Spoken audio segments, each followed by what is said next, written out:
Good morning public. आज दिवसाची पहिली सुरुवात आपण जिमला जाऊन केली, कारण खूप दिवस झाले जिमला गेलो नव्हतो. तर आपण जिमला आलो. आजपासून डेली जिमला येणार आपण, आणि उद्या तुम्हाला वर्कआउटची व्हिडिओ पण दाखवणार. तर जिम वर्कआउट वगैरे केलं पूर्ण आपण निघालो घरी यायला. एरियात आलो तर पप्पा गाडी बसव होते. रोज पप्पा गाडी एकदम टापटीप ठेवतात. मग काय घरी आलो ना, आपण पहिला घेतला क्रिएटिन मस्त घेतलं होतं, मिक्स वगैरे करून घेतला पिऊन. मग मम्मी बोलते हा मी तुला ऑमलेट करतो. गेलो कर. मग काय मम्मीने केले ऑमलेट, मस्त घेतले खाऊन. तिथून गेलो नारळ पाणी प्यायला. मग तिथून गेलो, आपल्या गाडीची केबल खराब झाली होती, बॅटरी केबल, ती टाकायला गेलो. नवीन गाडी खोलली माझी, वाले वाईट वाटलं. मग काय करायचं आता, करायला काम तर करायला पाहिजे. मग काय ते करून झालं ना, आपण गेलो गाडी वॉश करायला. आणि गाडी पलटीच करून टाकली होती पार.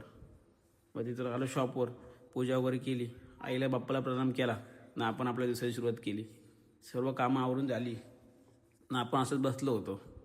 जरा बाहेर जाऊन गाडी बघू. आपली गाडी फुल चमकत होती, कारण गाडी वॉश बिश केली होती, पॉलिश बिलिश करून आणली होती गाडी. त्यानंतर आपण गेलो घरी, फ्रेश वगैरे झालो, कपडे चेंज करून वगैरे आपण निघालो. कचोरी घ्यायला गेलो. कचोरी घेतली, कारण खूप दिवसाला कचोरी खाल्ली नव्हती. बोला खाऊ जरा. मग काय रात्री शॉप बंद करायला घेतला. कस्टमर असल्यानं व्हिडिओ घेतले नाही, तर भाऊचं लक्षात नाही. मी स्टॅच्यू वगैरे आतमध्ये घेतला, तरी भाऊ दे फोनवर. मग तेवढ्यात बल्ली भैया निघाला, राऊंड मारला सायकल घेऊन. मग काय आपण केला शॉप बंद, निघालो घरी यायला. तर कसं वाटलं ब्लॉग नक्की कमेंट करून सांगा. चॅनलला सबस्क्राईब नसेल केलं तर करून घ्या. लाईक करा. धन्यवाद.